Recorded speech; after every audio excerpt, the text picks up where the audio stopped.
and welcome to seadevcon'. Thank you very much.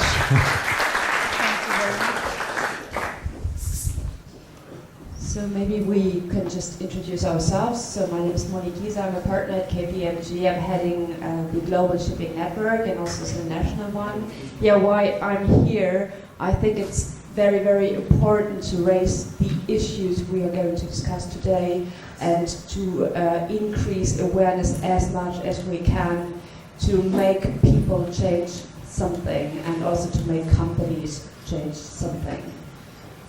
Yeah. So, and I'm Roland Kieber. I'm an actor from Germany and Austria, and Carsten asked me to do this because it's a subject that concerns all of us, so it's very important for us. I'm a helper in refugee help and environment privately, so that's why I'm here for. And the thing is, we explain just short what will happen today, because Carsten said already everything about the other days, and we have to start now, so it's not too long. So Monique, I give it up to you now. Yeah, so we will be discussing 5 issues. So the first one will be right now, and my panel is already here, so thank you very much for coming. Human rights, Me Too, and anti-corruption at sea and land. We will move on to fishing and illegal fishing at 10:45. Have then lunch for some refreshment, and go on with ship recycling. Followed by emission reductions, anti-pollution, and the last one will be ocean plastic pollution. And then I guess we're going to have drinks. Right. So, and if you would like to participate on the discussion, it's possible. You have this over here. You have to turn on your tablets, your iPhones, your mobiles, or a notebook, and then you go to the Wi-Fi. It's HK-GAST-LIN1. You have to press this, and when you're in the internet, you can go to slide.do. You press slide.do, then it will ask for enter event code, and you put in seadevcon, SEADEVCON, and then you're in. Then you can ask any question, type any question into your devices, and I get it right here. If it's time, and if it works out, I will ask them immediately. If it doesn't, please don't be mad, because maybe there are so many questions, we can't answer all of them, but we have the possibilities to discuss this later on at lunchtime or at coffee break. So we can start with the first panel right now, I think. Oh, the video. Oh, we have an overall video. Right, that's it. Oh, and this one right there. Yes, yeah. Okay, hello everybody. As you might have noticed, we have some cameras here. So if anybody is here and told his wife or his husband that in truth he's visiting his friend, girlfriend or whatever, and in truth he's here, so he may not be shown, please contact me and I will make sure that you are not visible in the videos that I will produce. So if anybody has any problems being filmed, just contact me and I will make sure that you are not visible. Thank you. Thank you. So we start with an introducing video. Yeah.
Okay, thank you very much.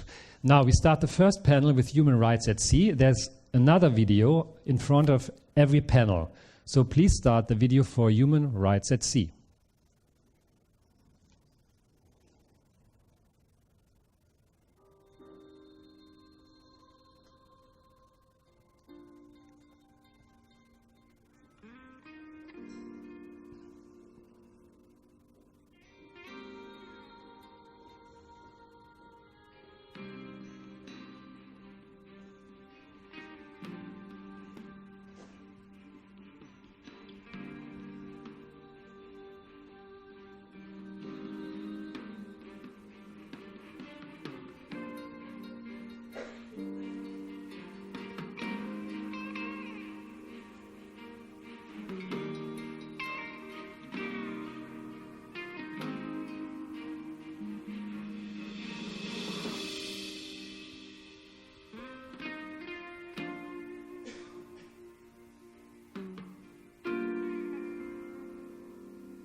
Okay. Okay, good. So I will be hosting the panel, and I would like to ask my panelists to come on stage. So we will have on the panel Mira Schwarz. She is a flag state surveyor at the Ship Security Department and a Port State Control Officer. We will have Natalie Shaw. She's Director of Employment Affairs at the International Chamber of Shipping. We have Jan Altmans. He is a seaman diacon at Duckdauben International Seamen's Club. And last but not least, Philip Hermes, Ocean Council and lawyer at BHM Hannover Group. So the idea of this panel is, so what we thought is that each of you will just give, well, a short introduction, potentially via presentation or not. It's up to you. If you have a presentation, just go there and use the laptop. Shall we start with Philip? Yes, please. That's lovely, thank you. Jan Open has to start. Okay. Then you have to start. Yes. I'm a deacon of Christ. I'm working in the International Seamen's Club Duckdauben here in Hamburg. In Duckdauben we meet seafarers around 100 a day, and they come from all over the world. We have had guests from 183 different countries. At the most, seafarers come from the Philippines. Almost half of them from the Philippines. Then we have lots of seafarers from Russia, from Ukraine, from China, from India. Very few Europeans. And the seafarers, they come to us because they can get shore leave in Hamburg. This is something very important, that the seafarers have the chance to leave the ship. More and more seamen's clubs close down due to financial problems. Hamburg has one of the best seamen's clubs in the world. 2011 was elected for the best in the world. And the seafarers come there to Skype home. So the internet is the most important thing today. In the former times it was telephone. But now everybody is Skyping, and it's very, very important because most of the seafarers are family people. And they need to have this contact to the families, and it's very few ships that have a stable internet where you can Skype every day home. Coasters might have a good telephone connection, but I think it's only 20%, 23, 25% of the ships where the seafarers have strong internet, where they can have contact to their families regularly. The other things the Siemens mission can offer to the seafarers is somebody to listen, and we call ourselves Deutsche Seemannsmission, support of seafarers' dignity. And then you might ask, why is it necessary to support the dignity of seafarers? If you are doing a job that is called AB, able body, so there's no question, I think, why it's necessary to support the dignity. If you go on a ship, you see on the door the rank and not the name of the seafarers. So if you are messman, you are in the lowest position on the ship all the time of your contract, and the contracts can be up to 9 months.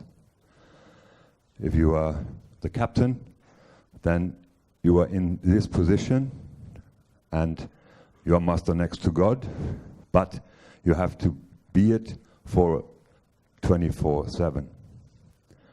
This, I think, makes sure that the seafarers want to get off the ship if there is a chance.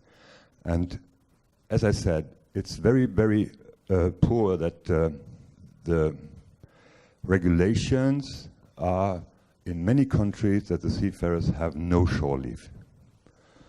In the entire Middle East, you can say there's no chance to leave the ship. And that makes the seafarers feel very, very bad.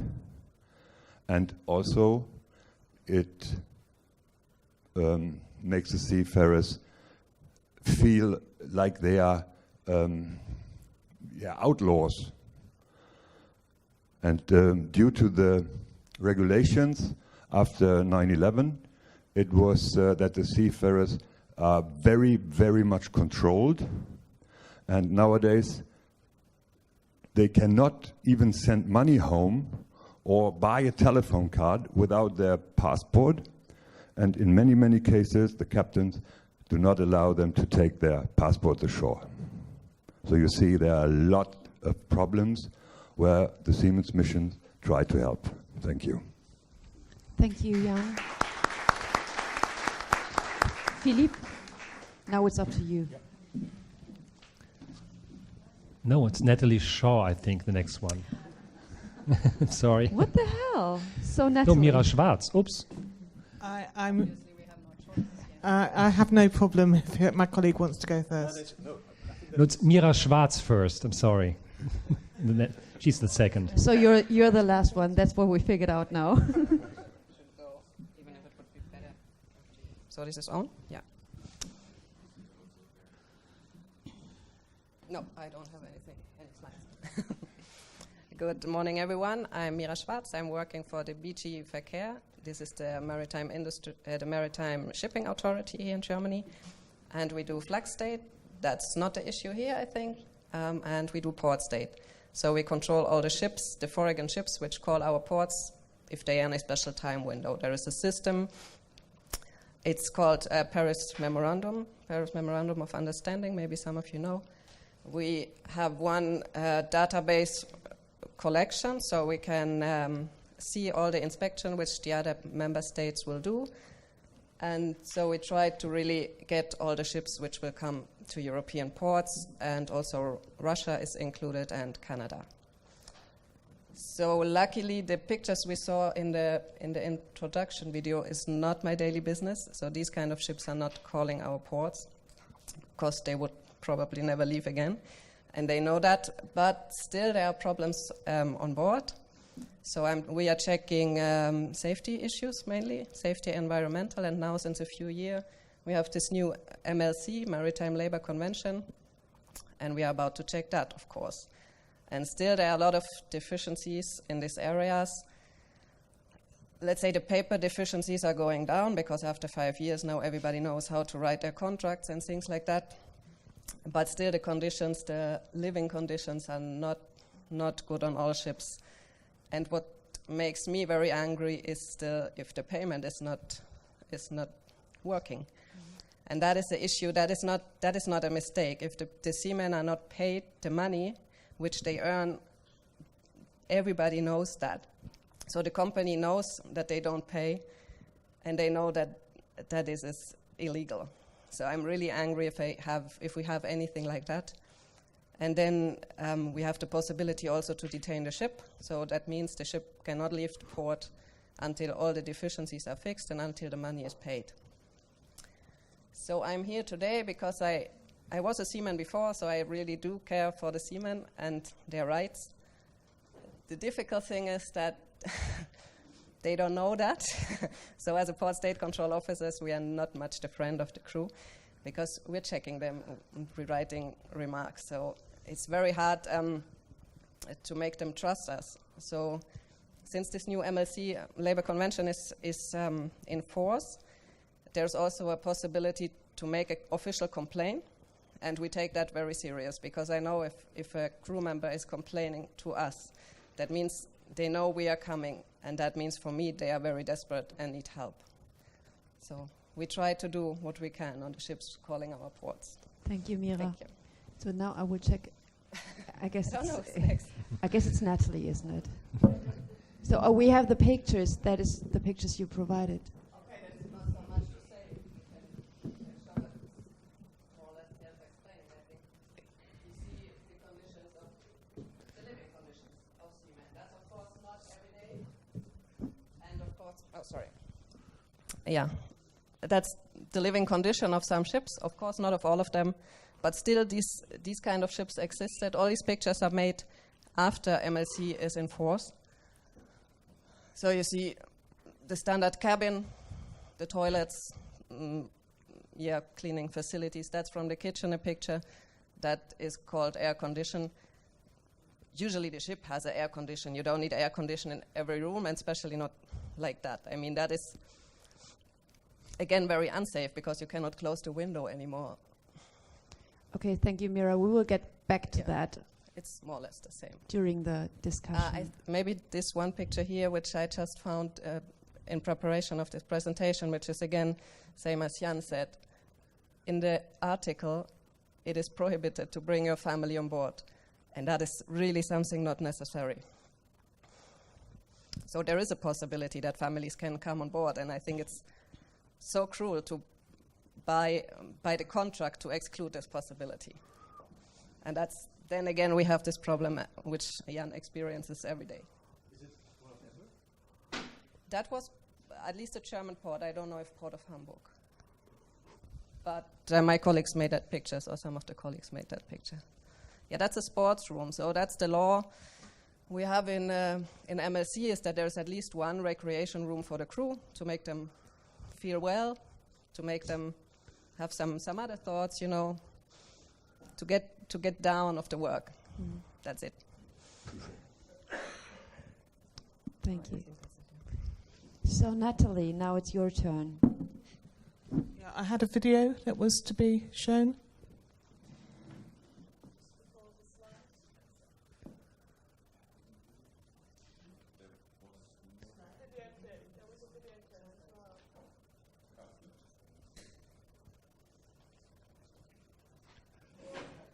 Carsten? Okay. He's checking. Maybe you can just If I start on the slides, yeah. and then we can. Okay, so the video that hopefully you'll get to see is a very brief video made by my colleagues here at the German Ship Owners Association about 3 or 4 years ago with regards to the Maritime Labour Convention. And it literally would just sort of put it into some sort of context. But for those of you who are not aware, it entered into force in 2012, having been initially conceptualised and actually brought onto the statute book in 2006. And it covers topics in previous maritime conventions and recommendations, except seafarers' identity documents, which I think is part of the problem that Jan is talking about, and seafarers' pensions, which is another rather contentious area. It's an extremely complex convention, and it's over 100 pages long and can be regularly updated and amended. And indeed, 3 amendments have already been made since the Convention entered into force with relation to abandonment, harassment and bullying, and also ship owners' liability. So just some practical understanding that the Convention can be modified and changed over time. It was designed to be the fourth pillar of maritime regulation, alongside SOLAS, STCW and MARPOL. And it's now been ratified by 88 countries, and there are another 4 countries which are imminent to ratify. So it covers 91% of world gross tonnage. But there is less ratification coverage in Africa and South America than desired, and that may indeed be some of the areas where some of the ships that perhaps you're seeing are actually based. I have the video, but we have a It's problem. okay. Ratifications are sought from some countries such as Egypt, and I noticed a comment that was made about countries in the Middle East, but there are certainly a number of challenges in the Middle East at the current time. The Convention, I believe, is generally working well and is starting to move towards a level playing field for the shipping industry. But it has to have time to bed in, and certainly we welcome import state control comments, and we also welcome feedback which is being sent to flag states from the ILO Committee of Experts, which we are actually starting to try and work on some of those areas to narrow the areas of concern. So perhaps if you could show the video cast, know if there's a problem, we'll hold on. Working on shore, there are rules, regulations and labour standards to protect employees. But what if you're working at sea? Here, the member states of the International Labour Organization and representatives of the ship owners as well as seafarers' unions adopted the Maritime Labour Convention. It ensures comprehensive worldwide protection of the rights of seafarers and ensures fair competition for member states and ship owners. The MLC covers working and living conditions on board, constantly inspected by port state authorities. They cover age restrictions, medical certification and employment agreements, as well as working or rest hours, accommodation, on-board recreational facilities, food and catering, complaint procedures, payment of wages and more. All ships covered by the MLC are subject to inspections for compliance with all the requirements of the Convention. The country whose flag the ship is flying is called the flag state and has the authority and the responsibility to implement the global standards. Ships that are compliant with the MLC are issued a certificate by their flag states. Once a ship has entered a port of an MLC member country, it will be inspected and sanctioned for possible violations. This applies even to ships that are not flying the flag of an MLC member state. That is how seafarers' living and working conditions are protected by the Maritime Labour Convention. Just before I finish, I want to make one other point. The MLC is specifically for the merchant side of the industry. It does not cover fishing and it does not cover inland waterways. And I noticed in perhaps some of the pictures earlier on, some of the concerns certainly, I think, allude to fishing vessels. So I think it's important to make that distinction that there is currently a big gap for that particular sector. Thank you. We will come back to that later. So now, Philippe. Now.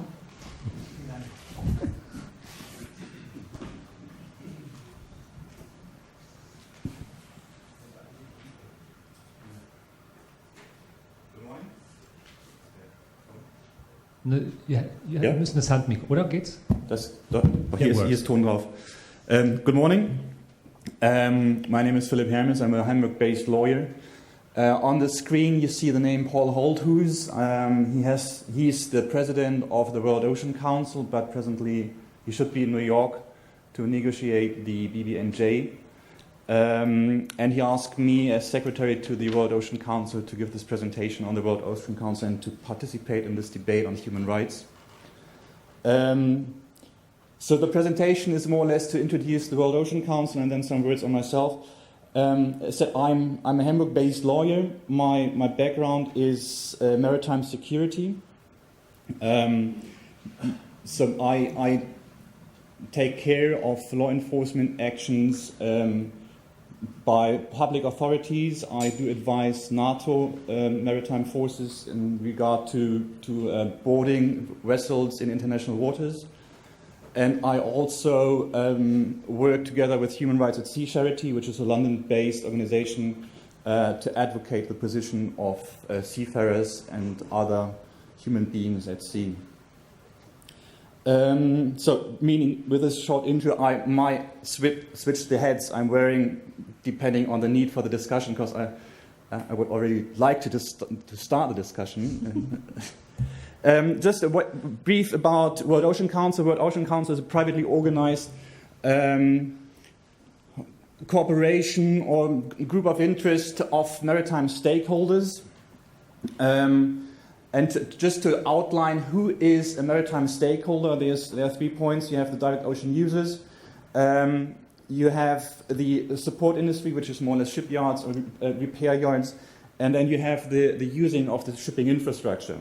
All these 3 bodies do have an interest in the maritime domain, and the World Ocean Council is trying to group these people and to foster an exchange of position.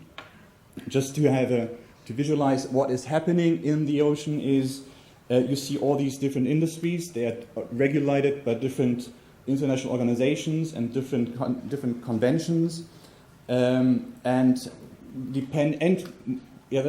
the financing is different, which might be an impact on how to enforce directives and rules.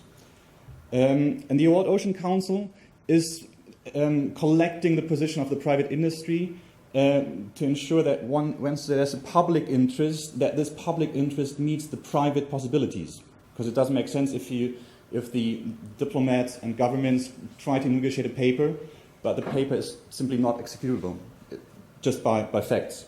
So this is that the reason is that the World Ocean Council is accredited in these organizations to articulate the position of the industry.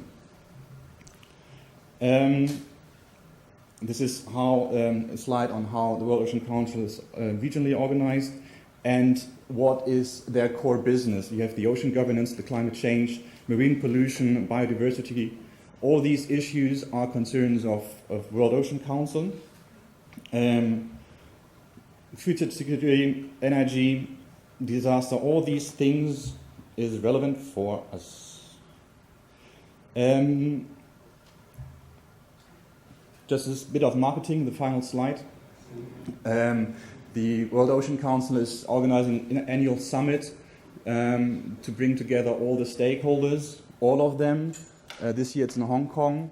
It is a very recognized summit where the policymakers are and the industry, which is, in my view, important when it comes to human rights issues and all these stakeholders which you just presented. Then the position of World Ocean Council is that it is not only the public authority to moderate and regulate and execute and control human rights, it is also the private industry and everyone being a beneficent of international trade not to partner with the wrong people. Which is difficult to say, but just to ensure if you have international connections that you partner with the correct people and that these partners do appreciate international law and in particular human rights. I would like to finish this presentation now and to get into the discussion. Thank you so much.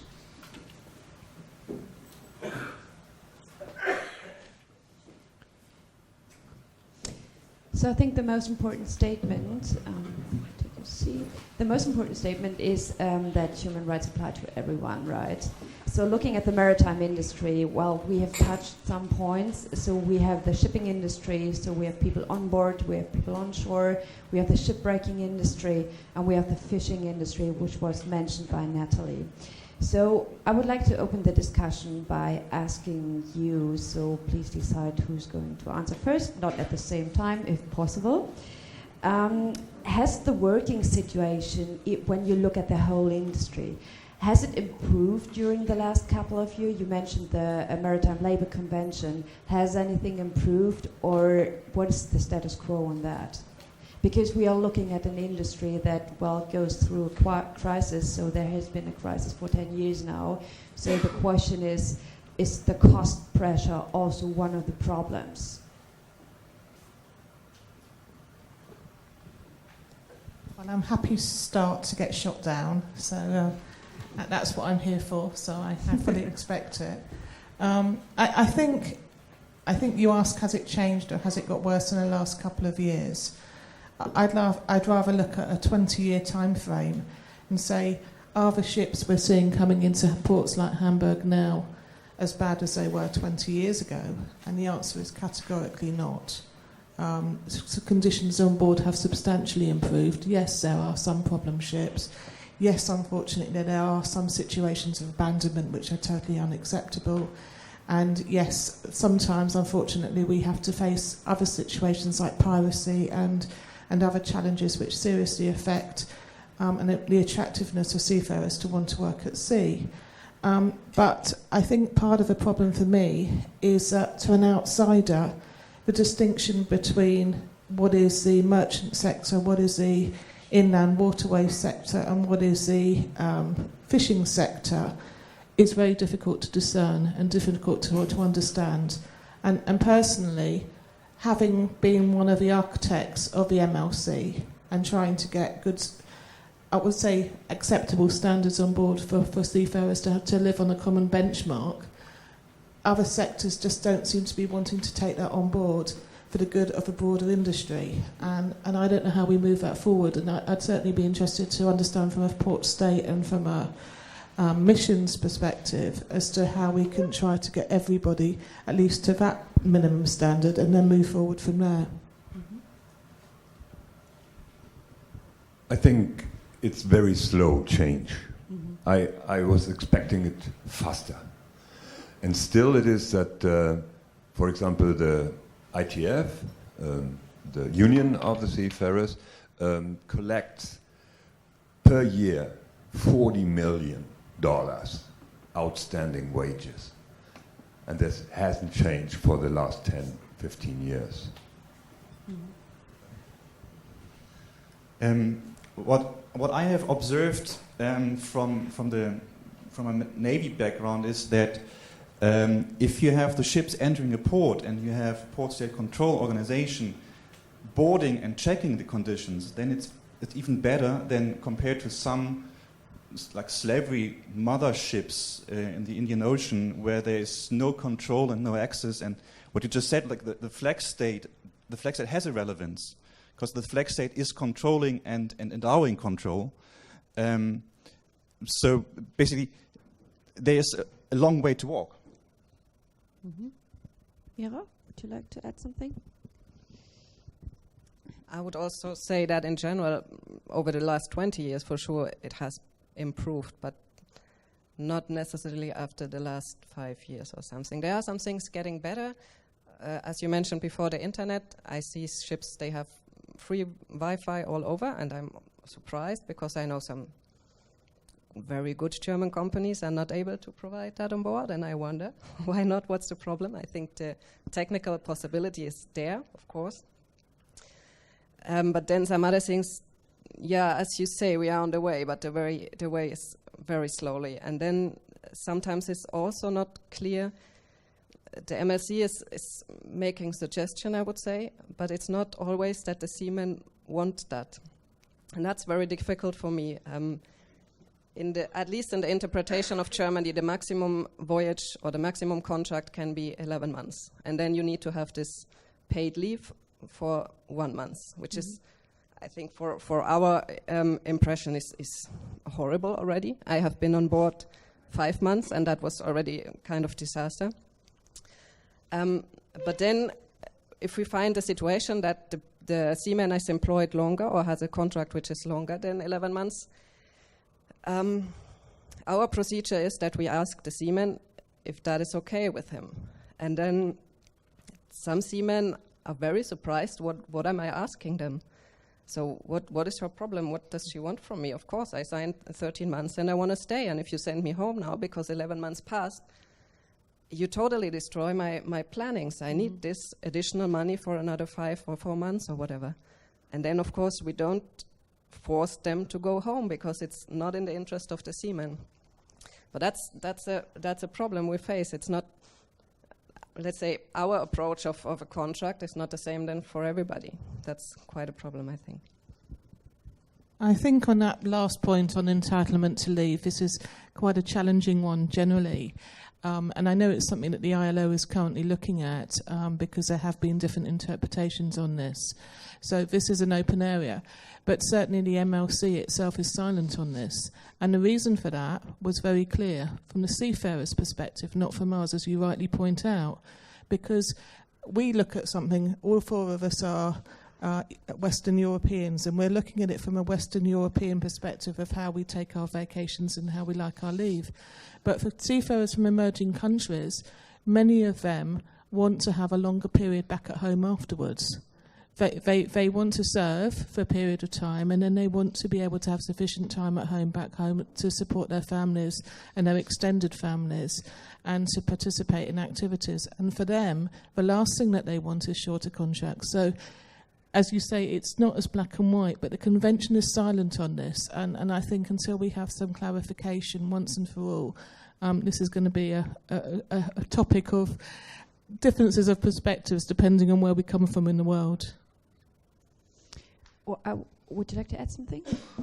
So then I would like to move on. So you mentioned the Maritime Labour Convention. Well, my understanding is that this should be applicable for all countries around the world, right? So you can add on that. I'm really wondering, so we have a lot of laws, we have organizations that take care of that, we have the convention, so we have so much, but why is it not working? I can give you a simple answer. It is supposed to be applicable to every country in the world that chooses to ratify it. There are 189 member states who are members of the International Labour Organization, and currently 88 countries have ratified, which with my maths suggests that there's 101 countries that are still to go. So until we have universal ratification, we are going to have a problem where we're not going to have a true level playing field that we wanted to talk about. Which is very new for conventions in the MLC. Is I like it much as a control officer, of course, it's so-called no more favorable treatment. That means even the countries which have not ratified MLC directly will go to we call it more detailed inspection in the area of MLC. We will check all the same things. Of course, they don't need, let's say, the paper stuff, so they don't need an exactly MLC contract, but it applies anyway. They have to fulfill everything. And that is very nice for us. So even if we have a non-ratifying flag state ship, we still can apply the complete MLC, and that's very nice for us. So and for the ships, I hope. And hopefully for the seafarers. We have a second one. So What is the number of findings you have? Like how many ships do you detect? Maybe it's better the way. No problem. So the main information I can give you is from Germany. So in Germany last year we detained 17 ships, not only of course on MLC. I think usually the ships have not MLC issues solely. So if you have a company which is not caring too much for the ship, it's in all areas. So we very rare have a ship which is only detained on MLC reasons. So you have always the safety issues and environmental things. You have it all at once. As the pictures you saw before, that's not only a MLC problem. On the same ship you have, everything is kind of rotten, and that concerns the safety. And from my point of view, if you have an unsafe ship, you have already an MLC concern, because an unsafe ship is an unsafe working and living environment. So in Germany, we had 17 detained with also MLC issues. May I ask another question? Yeah, go ahead. Just take over my job. No, I just want to, when it comes to capacities, like what we in Germany or Western Europe, as you all said, and we have the capacities to control and to board. Are you short of capacities already, or could we transfer these, like, controlling institutions to some poorer countries in other areas of the world where there is a lack of port state control capacities? And maybe this as an impact on, is there an advanced delivery of documents when it comes to IT solutions? You mean that we go to other countries and make port state? No. I mean, if the German Port Authority staff is already short, and you have capacities to control 2 out of 100 ships, and when we come to I don't want to name any country, but a poor country with a less organized administration, and simply not these capacities to control labor conventions. If there's some room to have a smart solution. Well, I think there are some forms of prioritisation that perhaps haven't been made clear. My understanding is that Paris MOU and Tokyo MOU, which are the 2 biggest MOUs globally, actually will prioritise ships for inspection that come from the types of countries that you're talking about. So certainly that would be the first step. If it's quite clear that a ship does not come from a country which has ratified, then they are far more vulnerable to inspection, which is one of the main reasons why ship owners are quite careful now to choose which flag they actually choose for their flag of their vessel in the first place. In terms of capacity for training of inspectors, the ILO at its academy in Turin provides 2-week-long training courses and actually offers to fund people from developing countries to attend that. So there is some work being done on that as well. But I agree with you, it's not utopian, but there are some fundamental principles there to try to at least understand the concern that you've raised. Okay, maybe we just... I have 2 questions from the audience. The flag states are responsible by passing on the tasks. Flag states still fail on incident reporting. How can this situation be improved? And if the flag state doesn't have to ratify the MLC, but they have to allow inspections anyhow, what is the incentive for the flag state to ratify the MLC? That was a long question. Okay, I ask again. If the flag state doesn't have to ratify the MLC, but they have to allow inspections anyhow, what is the incentive for the flag state to ratify the MLC? So, as a very short answer, or very easy looking from my point of view or from our point of view, if the ship has not ratified or the flag has not ratified the MLC, it will directly go for a more detailed inspection. So we have different kind of inspection. We have initial inspection, which contains mainly the papers and some round on the ship and some special questions. If they are all okay, the inspection is done. If we find some troubles, we will go to this kind of more detailed inspection. So if you have not ratified anything, it's not only MLC, it's about all other conventions which are in force. If you did not ratify them, we directly make a more detailed inspection, which is at least 5 hours, which includes a drill, which is a pretty detailed inspection, especially on this area, which is not ratified. Is that answering the question a little bit? I guess the main point is, well, the question of responsibility. So is it the flag state? Is it the ship owner? Who is it? And I guess for me, it's also the question, is there enough awareness? And do they want to do something? And then we come back to what we've just discussed before. How about enforcement of laws and enforcement of the conventions? And then we go back, are there enough controls?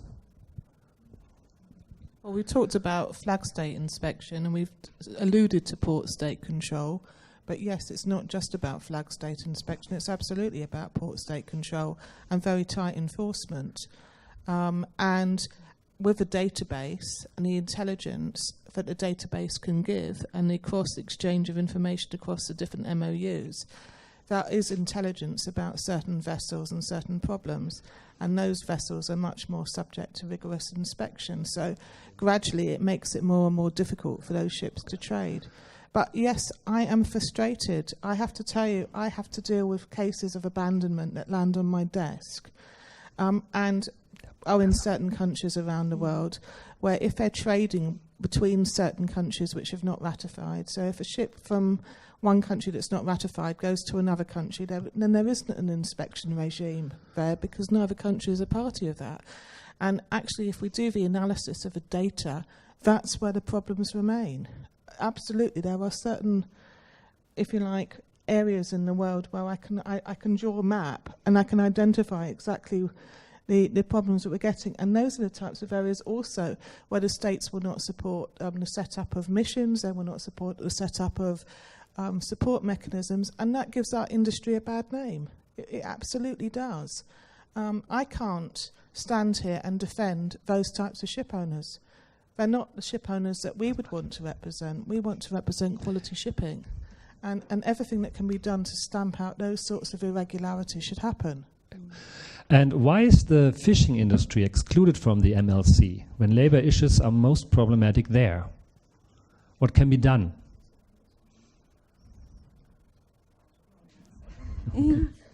Unfortunately, I do know the answer, and the answer is very simple. The fishing industry did not want to be part of the MLC because, as I said in my opening, the MLC is a 100-page long convention.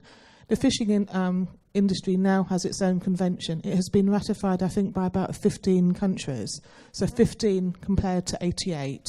And I know we've got somebody from the fishing sector here who perhaps tell me maybe it's a couple more now, and I sincerely hope it is. But there is a big differentiation, certainly, between the two. And the fishing convention itself is no more than about 30 pages long. So it is far less prescriptive. It is far less onerous. And unfortunately, that's why we have a differentiation between the two sectors. I think you alluded earlier to the ideal of everybody under a common regime. If we could get everybody in the industry to accept the higher benchmark, I would be very happy, but I think we've got a long way to go before that's going to happen. And Carsten has a question here. My question goes for me as a technician, also looking at the hackathon we are doing. So do you guys have some ideas for us? What can we do? What can we develop? What we can program? What can support human rights for our hackathon? Do you have an idea? I think that was just mentioned. Was it you? So it was something like, well, the database, to collect the database, to do analysis on that. I guess that, Natalie, you said that, right? No, I was saying no, already the database is out there, and if you analyse the data and you sort it very quickly, you can see the gaps and you can see the deficiencies. But there are some problematic areas for us as a sector where maybe technology could be looked at. And for example, one example could be an ability for seafarers who are abandoned wherever they are in the world to be able to get that message across quickly so that we can actually help them. Because my experience of cases, and I'd be very interested from Jan, is that actually we don't hear about cases for 4 or 5 months after the seafarers have been stranded somewhere in somewhere a long way away. They don't know how to get help. They don't know how to get assistance. They may not, as I said, be able to be a mission or something else in the area to help them. And if you like, we only get involved when it's become a crisis point, and really we can hopefully, if we have the right technology and the seafarers have the ability to know who to contact and to get assistance quicker, that to me would be a very useful, constructive outcome from this seminar. But Jan, I'd certainly welcome your thoughts on that. No, it's exactly right that also we in the missions, we don't know sometimes what is going on the ship. If we know, it is very hard to fight against it. I don't know how a computer program can fight, for example, the situation of seafarers from the Philippines, for example, working on under Italian flag, and they get no rice for breakfast. And that's for them, a treatment that they cannot like. And we try to change this. We go on board of those ships if they are in port, and we talk to the masters, we talk to the company, but it is, from my experience on Grimaldi, I can say that, not changeable. There's a bad treatment of the Asian workers because they don't get the fish and food. And the big Hamburg company, Hamburg Süd, was now taken over by Maersk. So Maersk has a policy, no alcohol, from door to door. That means if the seafarer leaves his home, until he gets home again, no alcohol. You imagine what that means for a seafarer who has a contract of 9 months? Well, it's very healthy, isn't it? Yeah. Were the poor working conditions for some seafarers caused by the officers the seafarers work with, or more by the rules made by the administration's politicians? Is it more on board, or is it made from the administration politicians? I think it's a bit of everything, to be honest. I think you have good masters, you have bad masters, you have good chief engineers, you have bad chief engineers, you have good administrations and you have bad administrations. From a seafarer's perspective, their life can be affected by a number of different players, and I don't think you can say it's one and not the other. And the bad is what can happen is that the cook is bad. Yeah, that is worst case scenario. So he's the most important person on board, right? But the cook can only do what he has. So if the companies will not provide the ship with sufficient food, the cook can be as good as he wants. He cannot cook.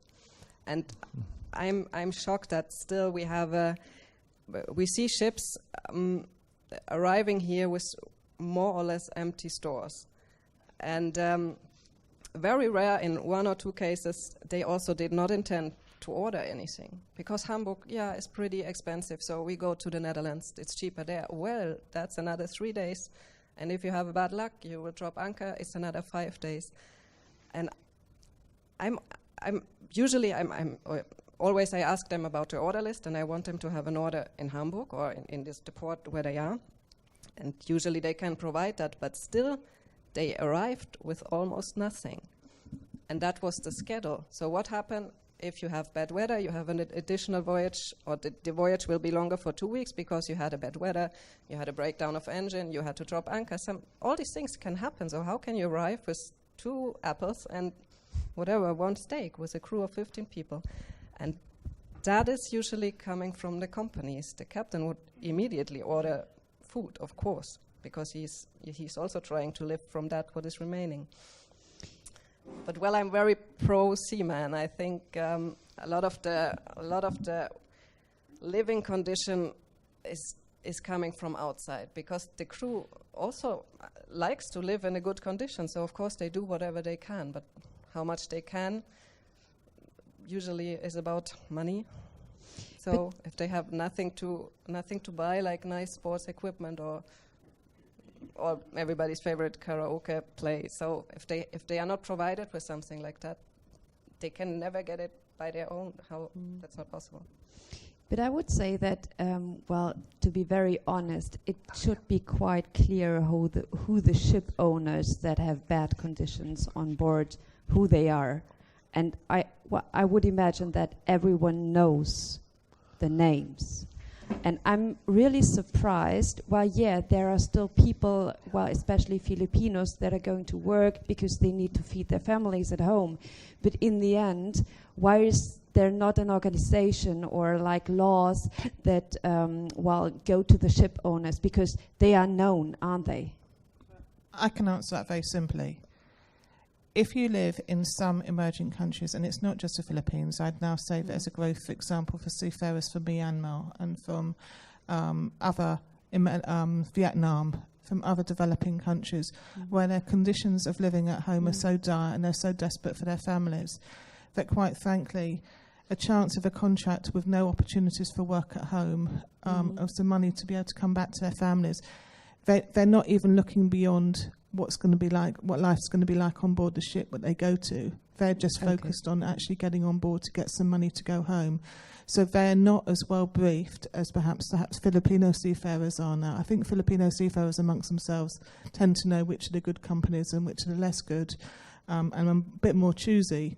But certainly for seafarers in Vietnam and Myanmar and other emerging countries, there is a lack of information out there, and they're just desperate to get work, and so they're willing, unfortunately, to go to work via unscrupulous manning agencies that sometimes exploit them.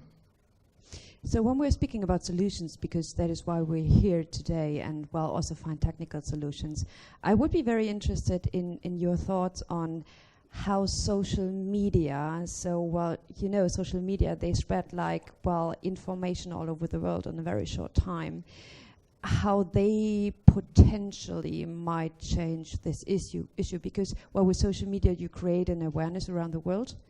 I would not say having a blog or where you claim what is very bad on board, but if people are aware of that, would that be something that could change the situation? Or is it like they do not really want to make that public, so the seafarers itself?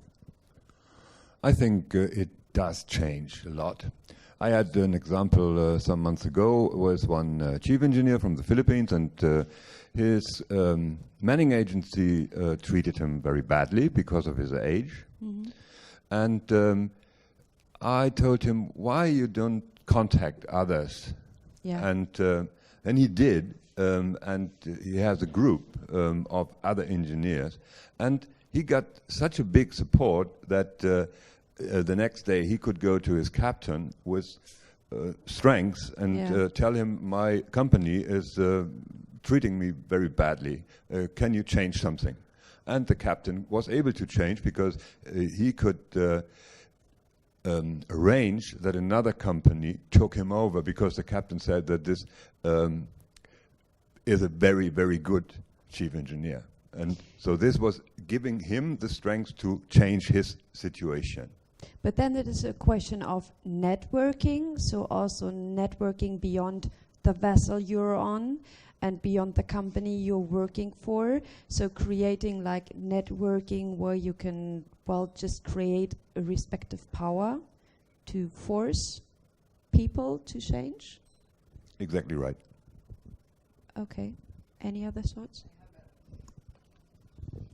Unfortunately, I have another story concerning that. I know we're here to look for solutions, and that was definitely not a solution. There's also in MLC, it's prohibited to do these blacklists of people. It's prohibited, of course, but I think it was prohibited before already.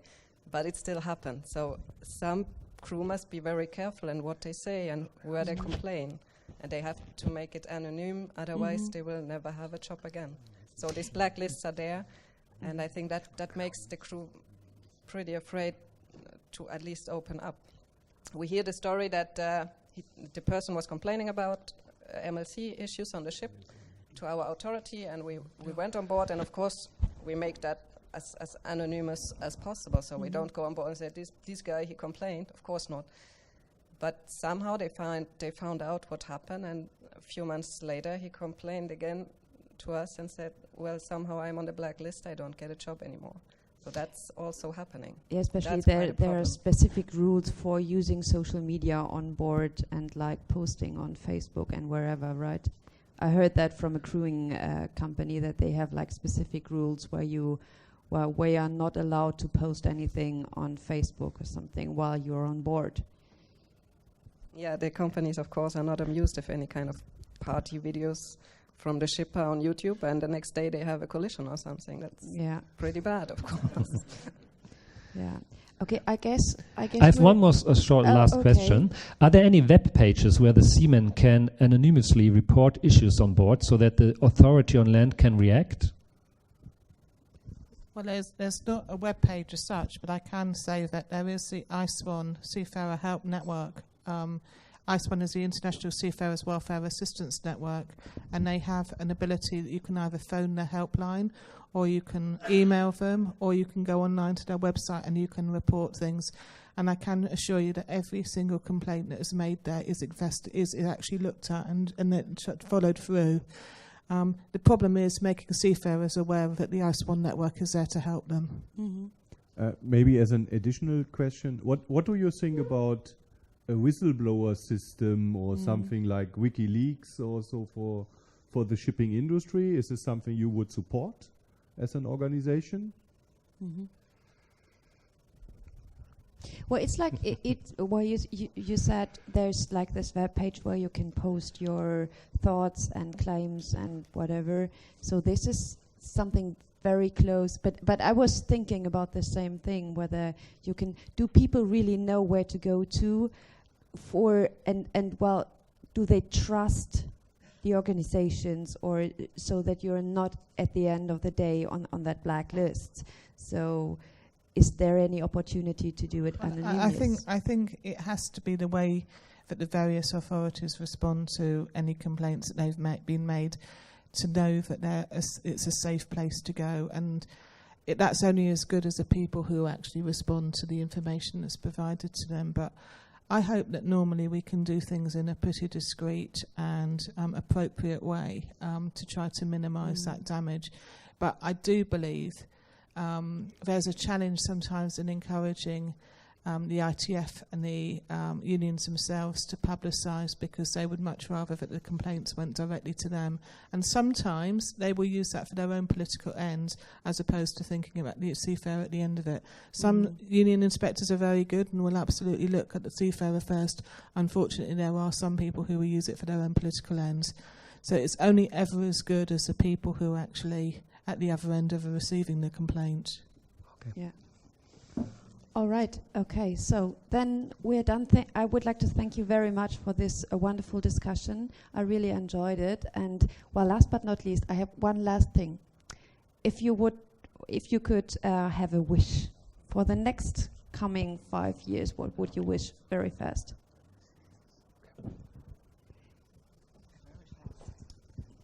I would hope that all systems or all laws which apply would also be taken care of, and it would be better for seamen's life, for safety and for environmental issues.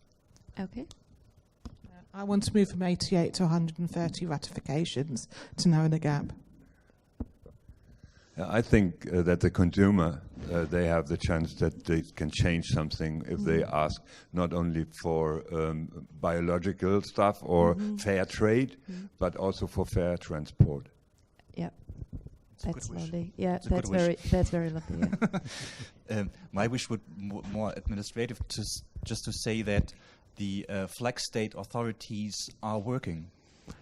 Yeah, that's good. All right, so thank you so much for being here and discussing this issue. Thank you.